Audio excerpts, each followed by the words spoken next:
नमस्कार दोस्तों, स्वागत है आपका यूट्यूब चैनल एबी टेक में। आज है 16 जून 2021 और जान लेते हैं आज की महत्वपूर्ण खबरें जो आज के प्रमुख समाचार पत्रों पर छाई हुई हैं।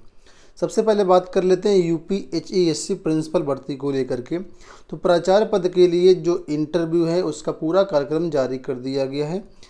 इसमें लिखा है कि प्राचार्य पद के लिए इंटरव्यू 7 जुलाई से। प्रदेश के शासकीय महाविद्यालयों में विज्ञापन संख्या 49 के तहत प्रधानाचार्य पद पर भर्ती प्रक्रिया जल्द ही पूरी कर ली जाएगी। कोविड के कारण बीच में स्थगित किए गए इंटरव्यू 7 जुलाई से शुरू होने जा रहे हैं। वहीं कोविड की वजह से अभिलेख सत्यापन का कार्यक्रम में बीच में रोक दिया गया था, जिसे 21 जून से पुनः शुरू किया जाएगा। उत्तर प्रदेश उच्चतर शिक्षा सेवा आयोग की बैठक में हुए निर्णय के बाद आयोग ने मंगलवार को इंटरव्यू और अभिलेख सत्यापन का पूरा कार्यक्रम जारी कर दिया।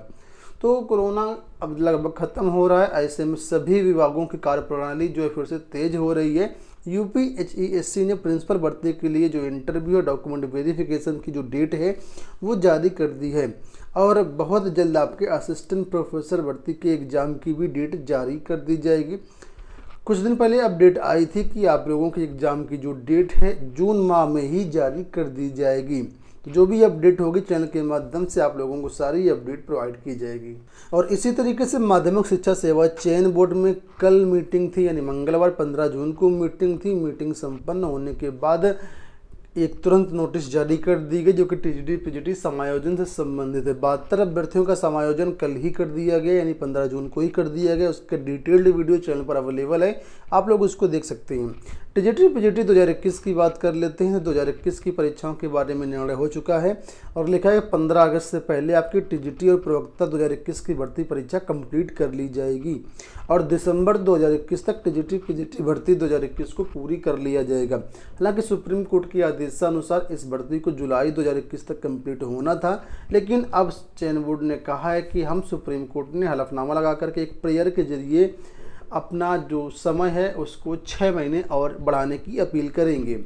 वहीं पर बात कर लेते हैं टीजीटी पीजीटी के जो शेष इंटरव्यू हैं, जो सामाजिक विज्ञान के इंटरव्यू रोक दिए गए थे। तो लिखा है इंटरव्यू जो है जुलाई से शुरू किए जाएंगे। जून में कोई भी जो विशेषज्ञ है, जो एक्सपर्ट है, आने के लिए तैयार नहीं है। इसी तरीके से टीजीटी 2011 जीव विज्ञान का रिजल्ट अभी तक नहीं जारी किया गया, तो उसके बारे में कहा गया कि जैसे ही टीजीटी सोशल साइंस के इंटरव्यू समाप्त होते हैं इसके बाद तुरंत टीजीटी 2011 बायोलॉजी के भी इंटरव्यू शुरू कर दिए जाएंगे। टीजीटी 2016 जीव विज्ञान की परीक्षा को लेकर कहा कि दिनेश मणि त्रिपाठी जी की अध्यक्षता में कमेटी गठित की गई है। जैसे कमेटी रिपोर्ट देगी उसके बाद इस परीक्षा पर निर्णय होगा और उन्होंने कहा है कि ये जो टीजीटी बायोलॉजी 2016 की परीक्षा है ये आपका जो मेन एग्जाम है टीजीटी पीजीटी 2021 के, इससे पहले भी हो सकती है और इसके बाद भी हो सकती है। डिपेंड करेगा कि कमेटी रिपोर्ट कब देती है उस पर, ठीक है। तो खैर जो भी अपडेट होगी चैनल के माध्यम से आप लोगों को दे दी जाएगी। टीजीटी पीजीटी 2021 की बात कर लेते हैं। तो 2021 की ये बता दिया गया कि परीक्षा 15 अगस्त से पहले होगी, लेकिन अभी तक इसकी एग्ज़ाम नोटिस जो नहीं जारी हुई है।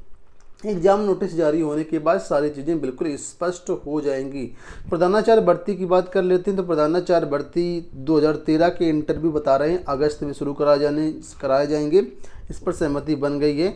वहीं पर प्रधानाचार्य भर्ती 2011 का जो रिजल्ट है उसमें कहा गया है कि एक अभ्यर्थी कोर्ट चला गया है, ऐसे में 2011 के रिजल्ट में थोड़ी देरी होगी।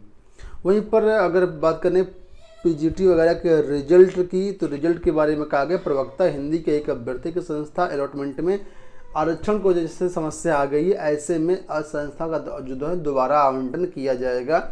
कला विषय को लेकर कोई भी अपडेट प्राप्त नहीं हुई है। तो दोस्तों ये कंप्लीट डिटेल्स थी आज टीजीटी पीजीटी को लेकर के जो कल मीटिंग हुई है। यहाँ पर लिखा चयन बोर्ड की तारीखें तय, वेबसाइट पर अपलोड नहीं, परेशानी। प्रतियोगियों का कहना है कि अब जब तक नोटिस नहीं आ जाती है तब तक कुछ भी स्पष्ट नहीं है, इसलिए नोटिस का बेसब्री से इंतजार है। आपको याद होगा भी कुछ दिन पहले ही जो युवा मंच की टीम है उन्होंने कहा था कि अगर 20 से पहले टीजीटी पीजीटी की परीक्षाओं का और जो अन्य चीज़ें हैं उनका समाधान नहीं होता है तो फिर इसको 20 के बाद जो है आंदोलन करा जाएगा। तो फिलहाल इन सब समस्याओं को लेकर कल मीटिंग में निर्णय हो गया है। बहुत जल्द उम्मीद है कि एग्ज़ाम नोटिस भी जारी कर दी जाएगी। एसएससी जीडी की बात कर लेते हैं। एसएससी जीडी को लेकर के अपडेट आ रही है कि इसका जो आपका इंतज़ार है बहुत जल्द ख़त्म हो सकता है। 16 जून बिल्कुल आज की लेटेस्ट अपडेट है। यहाँ पर लिखा है कि एसएससी जीडी भर्ती परीक्षा का नोटिफिकेशन का इंतजार जो है जल्द खत्म हो सकता है। देश भर में कोरोना संक्रमण के बढ़ते मामलों को देखते हुए आयोग ने 25 मार्च 2021 से शुरू होने वाली आवेदन प्रक्रिया को स्थगित कर दिया था। एसएससी ने बाद में बताया कि ये भर्ती मई के पहले सप्ताह में शुरू हो सकती है, लेकिन कोरोना की हालातों को देखते ही आवेदन की प्रक्रिया को अगली सूचना तक के लिए स्थगित कर दिया गया था। तो अब सब कुछ नॉर्मल हो रहा है। ऐसे में आप लोगों के लिए बहुत जल्द एसएससी जीडी कांस्टेबल भर्ती का नोटिफिकेशन जारी किया जा सकता है। बढ़ते हैं अगली अपडेट की तरफ। उत्तर प्रदेश में एक और बड़ी अपडेट आ गई है। राज्य कर्मचारियों के जो तबादलों पर रोक लगी थी उस रोक को हटा दिया गया है और 15 जुलाई तक ट्रांसफ़र किए जाएंगे। अभी तक ये ट्रांसफ़र 31 मई तक होने थे, लेकिन कोरोना के कारण कोई भी ट्रांसफ़र नहीं हो पाया। ऐसे में डेट को एक्सटेंड कर दिया गया। 15 जुलाई तक ट्रांसफ़र के लिए जो है वो आदेश जारी कर दिए गए हैं और लिखा है कुल संख्या के 20% होंगे तबादले, पति पत्नी एक ही जिले में रहेंगे। ठीक है, जिसकी उम्र कह रहे हैं सर्विस 3 साल हो गई है। ठीक है, 3 साल से वो लोग ट्रांसफ़र करवा पाएंगे और जो लोग 3 साल से एक ही जगह जमे हुए हैं उनको भी हटाया जाएगा। तो राज्य सरकार ने अधिकारियों व कर्मचारियों के तबादलों पर लगी रोक हटा ली है। यानी नई नीति के मुताबिक समूह का, समूह खा, समूह ग व समूह घा वर्ग के अधिकारियों और कर्मचारियों के तबादले अब उनके विभागाध्यक्ष मंत्री से अनुमति लेकर 15 जुलाई तक कर सकेंगे। ये सारे जो तबादले हैं मेरिट बेस्ड पर किए जाएंगे, यानी ऑनलाइन रूप से किए जाएंगे। यहाँ पर आप लोग देख सकते हैं लिखे ऑनलाइन मेरिट बेस्ड होंगे तबादले। स्थानांतरण नीति जारी, विभागों में कुल 20% कर्मियों का हो सकेगा तबादला। तो कुल मिलाकर के ऑनलाइन तबादले होंगे और एक मेरिट सिस्टम बनाया जाएगा। कई तरीके के आधार पर जो है वहाँ पर मेरिट के आधार पर नंबर दिए जाएंगे। हाँ, उन्हीं नंबर्स के आधार पर यानी मेरिट के आधार पर तबादले किए जाएंगे। ये तबादलों की जो लिस्ट है, नीति है, ये केवल राजकीय कर्मचारियों के लिए। आपको बता दें उत्तर प्रदेश माध्यमिक यानी इंटर कॉलेज में जो टीजीटी पीजीटी होते हैं, एडिट इंटर कॉलेज की मैं बात कर रहा हूँ, यहाँ पर फिलहाल अभी तबादलों को लेकर कोई भी सूचना नहीं है। अगर आएगी तो चैनल के माध्यम से आप लोगों को अपडेट दी जाएगी। बढ़ते हैं अगली अपडेट की तरफ। कोरोना में थोड़ी सी ढील दी गई है। कोरोना की नई गाइडलाइंस जारी कर दी गई हैं। कल देखिए सूबे में 21 जून से खुलेंगे मॉल और रेस्तरां। अब 9 बजे से नाइट कर्फ्यू। प्रदेश में 21 जून से कोरोना कर्फ्यू में सुबह 7 बजे से रात 9 बजे तक की छूट रहेगी। ऐसे में रेस्टोरेंट और मॉल भी खुल जाएंगे। हालांकि कोविड प्रोटोकॉल का पालन करते हुए 50% क्षमता के साथ ही खोला जाएगा।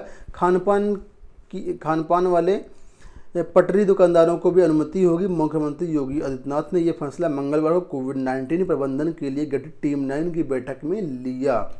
तो अब थोड़ा सा राहत मिल जाएगी। आप लोगों को बताना चाहेंगे टीजीटी पीजीटी यूपीपीएससी यूपीपीटी सभी की जो टेस्ट सीरीज है हमारे इस ऐप पर अवेलेबल करवा दी गई है। अगर आप इसमें एनरोल होना चाहते हैं डिस्क्रिप्शन बॉक्स में लिंक दिया गया टेस्ट सीरीज है, वहाँ से एनरोल कर सकते हैं। साथ ही हमारे संस्थान द्वारा विभिन्न प्रकार के कोर्सेज चलाए जा रहे हैं, जैसे जूनियर के लिए जूनियर सुपरटेट मैथ साइंस का कोर्स है, टीजीटी साइंस का कोर्स। तो अगर आप इसमें एनरोल होना चाहते हैं तो विशेष ऑफर्स चल रहे हैं। हैप्पी मानसून इस समय चल रहा है। कोर्सेज में 90% तक का डिस्काउंट दिया गया। तो अगर आप कोई भी कोर्स में एनरोल होना चाहते हैं तो इस ऐप को डाउनलोड कर लीजिए। डिस्क्रिप्शन बॉक्स में इसका भी लिंक दिया गया है। राज्य विश्वविद्यालय की परीक्षाओं को लेकर के अपडेट आ चुकी है कि प्रथम वर्ष में सभी को प्रमोट किया जाएगा। द्वितीय वर्ष में सिर्फ बीकॉम वाले छात्रों को प्रोन्नत किया जाएगा, बाकी बीए बीएससी वालों की परीक्षा होगी। तृतीय वर्ष में इसी तरीके से सभी की परीक्षा करवाई जाएगी। हालांकि परीक्षा का सरलीकरण हो गया है। परीक्षा लगभग पहले 3 घंटे की होती थी, अब आधे घंटे मतलब 1.5 घंटे की परीक्षा करवाई जाएगी। और जो प्रश्न पत्र होते थे उन प्रश्न पत्रों में क्वेश्चनों को भी काफ़ी कम कर दिया गया है और प्रैक्टिकल परीक्षाएं नहीं करवाई जाएंगी। मौखिक परीक्षाएं आवश्यकता अनुसार ऑनलाइन होंगी और उसी के आधार पर जो नंबर हैं वो जारी कर दिए जाएंगे। ठीक है, और ये जो परीक्षाएं आपकी जुलाई या अगस्त में करवाई जाएंगी। प्रोफेसर राजेंद्र सिंह यूनिवर्सिटी को लेकर के ये बड़ी अपडेट आ रही है। सीबीएसई बोर्ड परीक्षाओं को लेकर के अपडेट, रिजल्ट को लेकर के अपडेट है। लेकर सीबीएसई की 12वीं परीक्षा का जो रिजल्ट है उससे पहले 10वीं का रिजल्ट आपका आ सकता है। सीबीएसई की 10वीं कक्षा का रिजल्ट जो है 12वीं कक्षा से पहले जारी किया जा सकता है। 10वीं का रिजल्ट सभी जोन का एक साथ निकाला जाएगा या प्रत्येक जोन का अलग अलग निकाला जाएगा, इस पर अभी कोई भी फैसला नहीं हुआ है। पॉलिटेक्निक में एडमिशन को लेकर, काउंसलिंग को लेकर के बात कर लेते हैं। तो लिखा है पॉलिटेक्निक में काउंसलिंग के लिए सितंबर के आखिरी सप्ताह में शुरू होने की संभावना है। 15 जुलाई तक एडमिशन की डेट बढ़ा दी गई है। जो छात्र एडमिशन लेना चाहते हैं governmentjobcenter.com के माध्यम से अपना ऑनलाइन फॉर्म भर सकते हैं। 15 जुलाई लास्ट डेट है। वहीं पर काउंसलिंग जो है सितंबर माह में करवाई जाएगी। LT ग्रेड को लेकर के बात कर लेते हैं। LT ग्रेड हिंदी के अभ्यर्थियों ने प्रदर्शन कर मांगी नियुक्ति। LT ग्रेड शिक्षक भर्ती के तहत हिंदी विषय के चयनित अभ्यर्थियों ने मंगलवार को आयोग में धरना प्रदर्शन किया और ज्ञापन सौंपा। अभ्यर्थियों का कहना है कि चयन के बावजूद आयोग ने उनकी फाइलें रोक ली और इस वजह से उन्हें नियुक्ति नहीं मिल पा रही है। दरअसल हिंदी विषय में आवेदन के लिए जो अर्हता निर्धारित की गई थी अभ्यर्थी उसे पूरा नहीं कर रहे थे। इसके बावजूद अभ्यर्थियों ने बड़ी संख्या में आवेदन कर दिया और उनका चयन भी हो गया। अब विजय सत्यापन के बाद ये बात सामने आई कि ये लोग एलिजिबल ही नहीं है। ऐसे में आयोग ने इनकी फाइलें रोक ली और अब ये अभ्यर्थी जो है वो धरना प्रदर्शन कर रहे हैं। उत्तर प्रदेश में एक और बड़ी बढ़ती धांधली आपको देखने को मिली है। ये वहाँ पर अपडेट है। उत्तर प्रदेश विधानसभा सचिवालय में जो भी भर्तियां आई थी उसमें ARO भर्ती को लेकर के देखा धांधली के आरोपों पर सरकार से जवाब तलब। इलाहाबाद हाईकोर्ट की लखनऊ खंडपीठ ने विधानसभा सचिवालय में सहायक समीक्षा अधिकारी भर्ती में धांधली के आरोपों पर मंगलवार को राज्य सरकार से जवाब तलब किया। न्यायमूर्ति चंद्रधारी सिंह ने आदेश अंकुर सरोवर व एक अन्य अभ्यर्थी की याचिका पर दिया। याचियों के वरिष्ठ अधिवक्ता IB सिंह का कहना था कि विधानसभा सचिवालय में ARO की भर्ती में बड़े पैमाने पर धांधली की गई है। उन्होंने याचियों की OMR सेट का हवाला देते हुए कहा कि उत्तर कुंजी के मुताबिक इन अभ्यर्थियों ने मुख्य परीक्षा में 190 अंक प्राप्त किए, जबकि मुख्य परीक्षा के 200 में से 10 सवालों का जवाब देने वाले अन्य अभ्यर्थी सफल घोषित कर दिए गए हैं। इससे पता चलता है कि चयन प्रक्रिया में बड़े पैमाने पर भ्रष्टाचार व धांधली हुई है। याचिका में 7 दिसंबर 2020 को जारी भर्ती संबंधी विज्ञापन को रद्द किए जाने की भी गुजारिश की गई है। तो इस तरीके से यहाँ पर धांधली हुई। आप लोग देख सकते हैं कि इन अभ्यर्थियों ने जिन्होंने याचिका की 190 अंक प्राप्त किए 200 में से, वहीं पर जिसने सिर्फ 10 नंबर प्राप्त किए उनका यहाँ पर चयन कर दिया गया है। उत्तर प्रदेश के जो परिषदीय स्कूल हैं उनको लेकर के अपडेट आ चुकी है कि 1 जुलाई से खुलेंगे परिषदीय विद्यालय, बच्चों के लिए रहेगी बंदी।